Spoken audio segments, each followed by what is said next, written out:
இந்தியாவிலேயே தலை சிறந்தது தமிழ்நாட்டின் கல்வி முறை. அமைச்சர் உதயநிதி ஸ்டாலின் பேட்டி.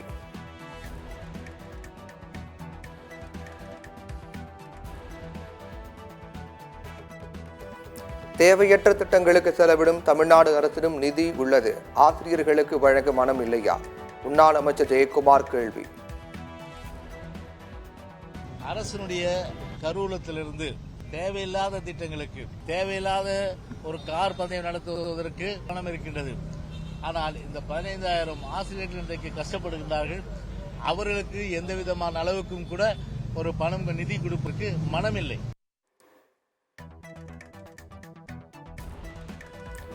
விஜயின் திரைப்பட தலைப்பில் சனாதனம் உள்ளதாக எம்பி ரவிக்குமார் கருத்து தெரிவித்த விவகாரம். விசிக எம்பி ரவிக்குமாருக்கு சனாதனத்தை பற்றி ஒன்றும் தெரியாது என தமிழிசை சவுந்தரராஜன் பேட்டி. சனாதனத்தை பார்த்தாங்கன்னா இப்ப விஜய் அவர்கள்ட்ட சனாதனத்தை பாக்குறாங்க. நான் கேக்குறேன், சனாதனம்னா என்னன்னு ரவிக்குமாருக்கு தெரியுமா? 2000 கோடி ரூபாய் அளவில் ட்ரில்லியன் நிறுவனத்துடன் தமிழ்நாடு அரசு ஒப்பந்தம். சிகாகோவில் முதலமைச்சர் மு.க. ஸ்டாலின் தலைமையில் ஒப்பந்தம் கையெழுத்தானது.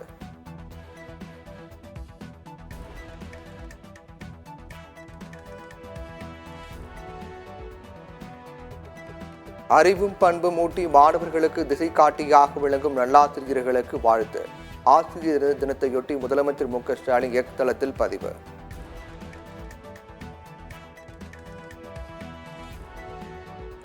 தமிழ்நாட்டில் மருத்துவர், செவிலியர் காலி பணியிடங்களை போர்க்கால அடிப்படையில் தமிழக அரசு நிரப்ப வேண்டும்.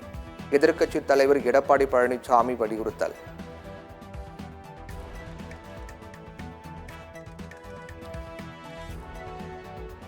சென்னையில் தங்கம் விலையில் மாற்றமில்லை. ஒரு சவரன் தங்கம் 53,360 ரூபாய்க்கு விற்பனை.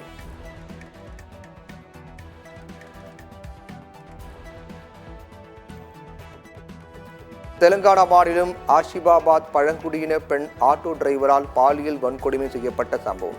பெண்ணின் உறவினர்கள் 2000க்கும் மேற்பட்டோர் கடை வீதிகளில் புகுந்து தாக்குதலில் ஈடுபட்டனர். கரூரில் 100 கோடி ரூபாய் நில அபகரிப்பு புகார் தொடர்பான வழக்கில் மேலும் ஒருவர் கைது.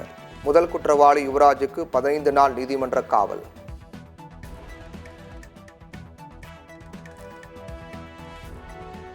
டெல்லி மதுபான கொள்கை முறைகேட்டில் சிபிஐ கைதுக்கு எதிராக கெஜ்ரிவால் தாக்கல் செய்த மனு உச்சநீதிமன்றத்தில் இன்று விசாரணை.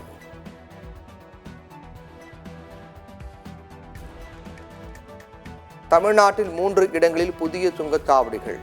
தேசிய நெடுஞ்சாலை ஆணையம் அறிவிப்பு.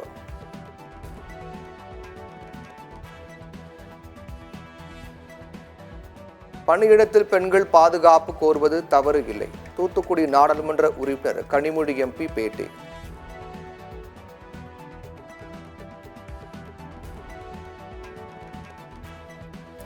ஆயிரத்து 1995ஆம் ஆண்டு திட்ட ஓய்வூதியதாரர்கள் எந்த வங்கி கிளையில் இருந்தும் ஓய்வூதியம் பெறலாம். மத்திய அரசு அறிவிப்பு.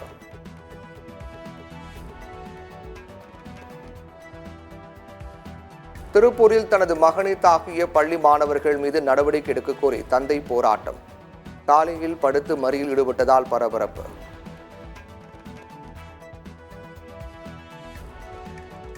மகாராஷ்டிராவில் சத்ரபதி சிவாஜி சிலை உடைந்து விழுந்த விவகாரம். சிலையை உருவாக்கிய சிற்பி தானேவில் கைது.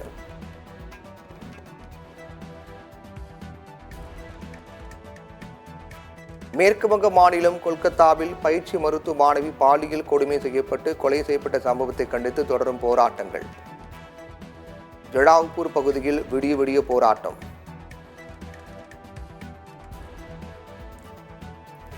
செல்போன்களால் புற்றுநோய் ஏற்படாது. உலக சுகாதார அமைப்பு விளக்கம். பாகிஸ்தானில் லேசான நிலநடுக்கம். ரிக்டர் அளவுகோலில் 3.8 பதிவு.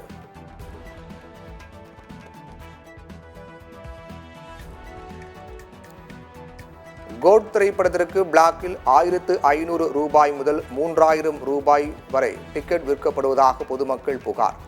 அதிக கட்டணத்தில் டிக்கெட் விற்கப்படுவதை தடுக்க நடவடிக்கை எடுக்க வேண்டும் எனவும் கோரிக்கை.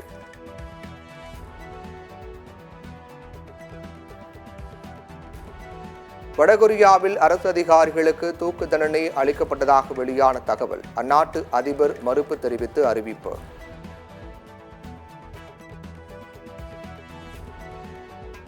திண்டுக்கல்லில் பொதுமக்களுக்கு இடையூறு ஏற்படுத்தும் வகையில் பட்டாசு வெடித்து விஜய் ரசிகர்களால் வாகன ஓட்டிகள் அச்சம்.